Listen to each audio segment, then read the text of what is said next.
Months ago today, the first COVID-19 case was confirmed in Kenya. The government swung into action, banning social gatherings, pushing hygiene measures, and eventually banning international travel. Well, this saw Kenya's tourism industry literally take a nosedive from projecting a 200 billion shilling revenue target for this year to seeking a 2 billion shilling bailout. Well, right now, 1.6 million jobs are at risk as uncertainty continues to loom. Well, what's the way out? Well, joining me now, Mohamed Hersi, the chairman for the Kenya Tourism Federation, and Edwin Masivo, the founder and country director of Global Exhibitions, Inc. Gentlemen, thank you so much for joining me this evening. Mohamed, let me start with you. When the tourism industry was hit, we know hotels were hit extremely badly, at least for the coast region, less than 7% occupancy, and that was back in March. But when it comes to losses in terms of funds and jobs, what is the current state of affairs? Thank you, Victoria, and good evening, all viewers. Tourism industry was badly hit. We've had challenges in the past, ranging from insecurity. This time around, COVID is something global and it's just not limited to Kenya and it's the whole world. So when you look at it, it's not something that any one of us expected. And you'll realize that when it comes to health and safety, and that is compromised, people will leave a destination. And this is not, again, just about Kenya. All the hotels are virtually closed on the coast. And even Nairobi, for the first time, we have hotels that are closed. In the past, the problem will always be limited towards the cost. We only used to get the non-essential travel advisory. But this time around, even safari have not been spared. So when you see us seeking out some bailout, it means that things are bad. And, tourism is a seriously labor-intensive industry. You cannot automate, making a bed or serving a client or cooking in the kitchen. It's all labor-intensive. And we employ very many Kenyans, both directly and indirectly. People do not appreciate tourism a lot, but when it's said tourism, sneezes, the rest of the economy actually catches a serious cold. Now, you mentioned, it's very labor intensive, but just to quantify how big the hit was, how many jobs would you say have been lost in the last 3 months? And, have those employees who lost their jobs, are they getting any kind of support during this time?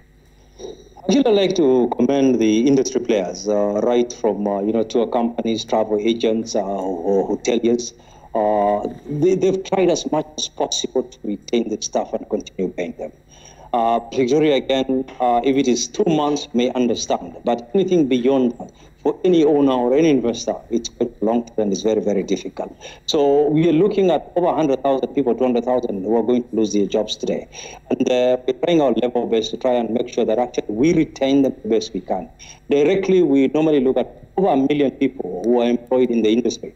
So if you take the indirectly, that takes the number close to 2 million plus. Now, all those people are affected because the people who depend on tourism are just not the people who are employed directly by the industry. Travel agents today, all of them actually have closed shop because airlines are no longer operating. Aviation industry has come to a halt. Nothing is working. If you look at even at the other day it was announced, 80% that we are looking at. So it's terrible for tourism industry because the COVID crisis is opposite of what we do in tourism. Tourism is about socializing. Tourism is about bringing people together. But COVID is saying, stay away from it, social distance. So virtually, hotels have found a place where you're not supposed to go. But we'll come to it on the way forward on the things that we have done and how we are preparing ourselves so that Kenya can bounce back. Right. Certainly, COVID-19 will change how people travel and interact. Let me bring you in, Edwin, because another area that really suffered was meetings and conferencing and exhibitions. Several big ones that were planned for this year had to be cancelled and pushed to 2021. What did the losses look like once COVID-19 hit, specifically for Kenya? Thank you, Victoria, and good evening, all viewers. When we started receiving cancellations about the events, we quickly started looking at what's likely to be caused by these. And what I can tell you, the events that had been booked between March and October this year have all been cancelled or postponed to after November. And looking at just the events that we are involved in ourselves, our partners, our colleagues, we are looking at losses of close to 3-4 billion Kenya shillings. And this is an industry that depends heavily, as Hersi has put it, on travel, international travel. And when airlines closed, so everything ground to a halt. So we are looking at major losses. We cannot quantify everything at the moment, but it's in billions of shillings. And Edwin, we saw the government temporarily lift the ban on meetings in private hotels. As things begin to slowly open up, what will this mean in terms of reimagining how we meet? You're talking about social distancing and wearing masks and sanitizing. For those who are planning events moving forward, how does it change things? Currently, what we've been planning has been around virtual events, because what we've been saying within the industry is virtual is vital, and a lot of meeting planners, event organizers have actually come together and set up virtual platforms that have been running events. Case in point is our own company, because we are an affiliate of Middle East International Exhibitions, and we've come up and set up a virtual exhibition platform that we've been using to run some of our events that we had booked to happen physically. So virtual is here with us, is going to be with us for a while, but moving forward with protocols around social distancing, protocols around wearing masks and everything else, we are seeing a lot of impact on the meetings industry, and this is how it will be. For example, if I may use one of our biggest convention center in the country, KICC, one of their biggest halls would host about 2,000 people for a conference sitting in theater style. But because of 1.5 meter social distancing, you'd squeeze in a maximum of 600 people. So when the number of delegates go down, then it affects everything else in terms of revenue, in terms of number of people who want to attend that event, but they can't attend because of the social distancing. We look at issues of ensuring that you have hand wash stations throughout the venue. You look at issues of having thermometers at the gates or the entrances. People have to be measured their temperature before they come in. You look at issues of people wearing their masks. So that is going to be the new norm in the short term. Right. But of course, in the long term, we are certain physical and live events will be back. All right. Now, Mohamed, of course, this past week on Thursday, the budget was read and some 23 billion shillings was allocated to the tourism industry or sector. And a very interesting figure, 3 billion shillings was to go to the renovation of tourism facilities, which has some wondering, did some hotels get that run down in 3 months? What exactly is that going to, and how can smaller institutions benefit from that money? Firstly, I would like to thank the government. Our government has been very responsive when it comes to tourism. It can get better, however. So when you look at that 3 billion that has been allocated for reconstruction, renovation, and that they've just mentioned, it's not something new. We've always had this, and we've always been, especially when it comes to the duties, when you're importing anything for construction. Now, the 3 billion for the first time, now we have been given, grant for soft points that any hotel is able to apply. But on the other side, as hoteliers, the hoteliers, and not just only hotels, I would like to address the entire tourism industry, companies, travel agents, all of us. The thing we are mainly looking at is sustainability for now. This is how do we sustain this entire workforce that depend on tourism. I think that's the first part. And we're engaging government to see how they can be supporting that, because those 2 billion was also earlier on, whether it is the same one or it is then we should be able to move forward. Now, the question you asked, were hotels that run? Let me tell you, a lot of hoteliers, a lot of investors, they put in a lot of money in their hotels. Hotels that are not renovated for many years at the cost were renovated, and some of them were in the process of being renovated. Nairobi hotels, for instance, many of them also have renovated, and quite a number of them were in the process of being renovated. So hotels are not that run down, but there are hotels that still require support.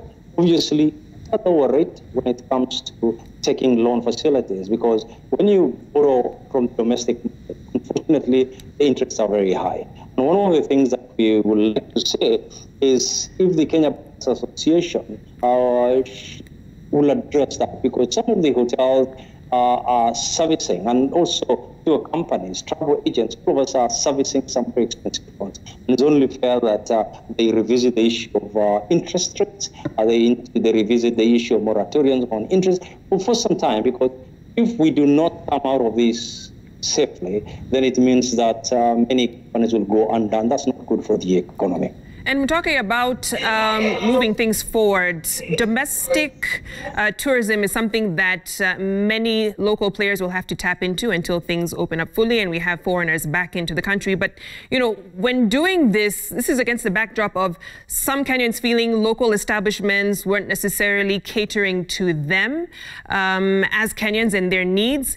And just the general idea that when you think about Kenyans or Africans in the tourism industry, they're either the ones who are working in the industry itself, or they're there for enjoyment. How do you engage local tourists to help boost the industry, especially now during recovery? Victoria, domestic tourism has never been second choice for us. The past 10 years, thanks to Kenya Tourism Board, have worked very hard and Ministry of Tourism with the Tembea Kenya campaign. When you look at any African country, there's no other country that has embraced domestic tourism the way Kenya has. Even South Africa, this is the time now they're starting to look inwards to start looking at domestic tourism. When you look at domestic tourism, last time that was 56% of the hotel beds in Kenya were actually occupied by domestic tourists. The yield may not be as high as some of the international clientele, but they've given us the volumes. But when it comes to festive periods and all that, the domestic tourists have given us huge support.